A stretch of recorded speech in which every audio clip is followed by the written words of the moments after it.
Welcome back to the channel, everybody. Hope you guys are doing well. Thanks for joining today. Today we are looking at Railroader, and this one is for all of you guys who would like to play some mods, or at least install some mods, but you think you're having a hard time, and there could be a lot of reasons why you're having a hard time. So what we're going to do first is briefly talk about how to get it set up to take mods, but there's one qualifier for today, and that is I'm only going to be talking about using Railloader. I'm not going to do Unity today. I do already have Unity installed. I know how to do that, but I'm going to save that for another time. It's not that it's so much more difficult or anything like that. It's just different. So we're going to go for the easy one today. I'm going to call it the low-hanging fruit. So in my opinion, of the two, and it's okay, there's numerous opinions on Railloader versus Unity. I personally think Railloader is really, really smooth. I mean, Unity is too, but I think Railloader is a bit easier. So we're going to go for that one today, plus all of the mods I currently have that work in experimental, because I run experimental. They all need Railloader. So here we go. First thing you want to do is get out of Railroader. Can't play Railroader if you've got, or you can't install mods actually if you've got Railroader open. Sorry, I keep trying to say Railroader versus Railloader. Don't worry about these things my daughter put here for me. This is my daughter's handiwork. Gotta love it. Kids are the best. I wouldn't trade them for anything. All right. What we're going to do, we're going to go to the Railroader Discord, and we're going to go to modding unofficial to modding discussion. You need to get two things. If you're in experimental, you need to get the most current version of Railloader and the most current version of Strange Customs. They're both right here in modding discussion. Go to the pinned messages. You've got Strange Customs here, so you can click on that. It'll take you right to it. This is the most recent Strange Custom file that I have. It works. It works in experimental, so you want to download that one.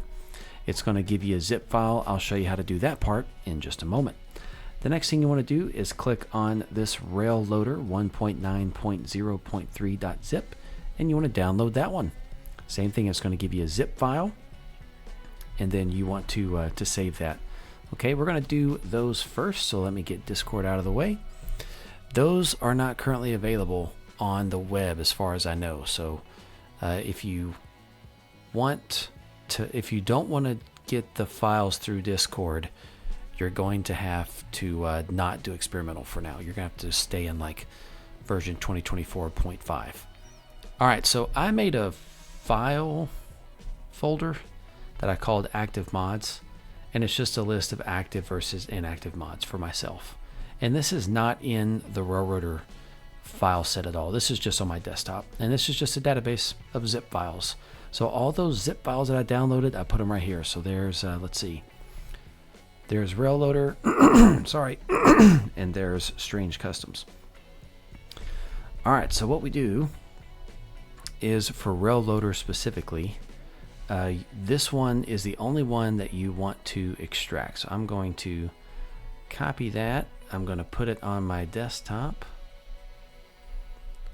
All right, sorry about that. I had to throw a brief edit in. Everything that can go wrong will go wrong when you're putting it on a camera. So here we go. You need to extract all. We're going to just have it extract to the desktop. There it goes. And now there's Railloader. Looks great. So we're going to load up the local files from Railroader. So this is in Steam. You right click, go to manage, and then click on local files or browse local files, and it takes you here. And we're going to drag Railloader into here. Awesome, there it is. Perfect. We can close that out. We don't need it.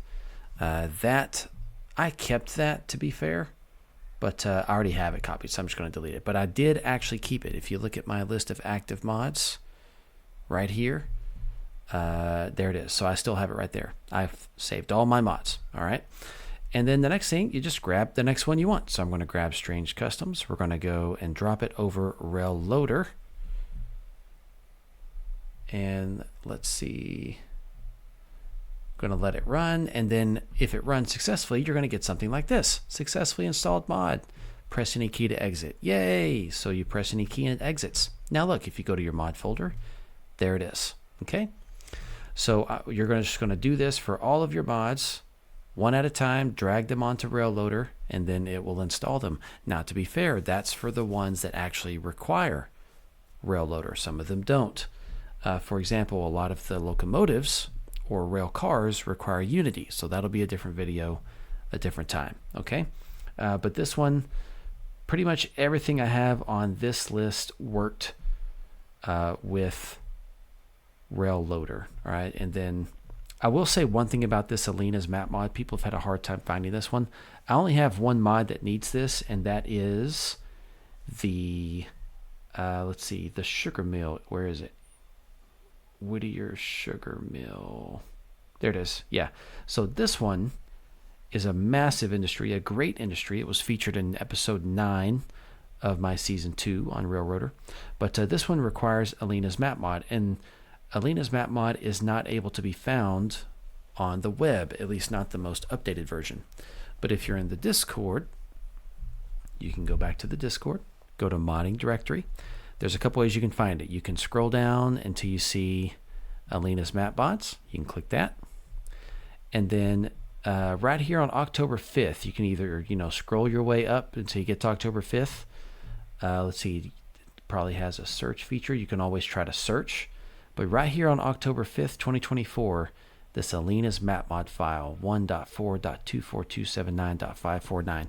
This is the most recent one and the one that works in experimental. So you need to go find this one on the Railroader Discord. That's modding directory, Alina's map mods, and then October 5th, 2024. There it is.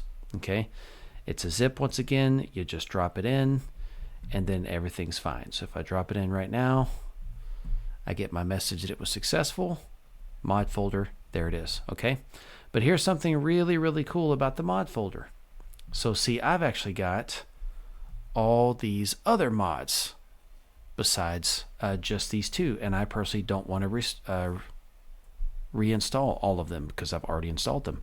The nice thing about the mod folder, once it's there, so I just deleted those, anything that has been installed into it can just be dragged out of it. So like there's the mods folder. Watch this. Just gonna drag all my mods and just toss them right back in there. So what this is nice for is, for example, if you have a group of friends that you play with who have different mods, you can just make a mod folder outside on your desktop, and then you can call it whatever you want. And so, group 1, group 2, group 3, whatever, and you can have those individual mods in there. And as long as you've installed them all originally so that you get these folders correctly, then yeah, you can just drag and drop. So if this group doesn't have Wilson Acid, West Bryson Interchange, or Bryson Turpentine, then you can just drag those right out. And now they won't be there. And so when you go play with that group of friends, you've got all the correct mods. And then when you're done, you just can slide those right back in there. Okay? And that's the beauty about this mod folder, is you can just get everything out and in as long as you've installed it through either Railloader or Unity originally like you were supposed to. So to be fair, you can add these files in yourself. I don't like to do it. I think it's a waste of time.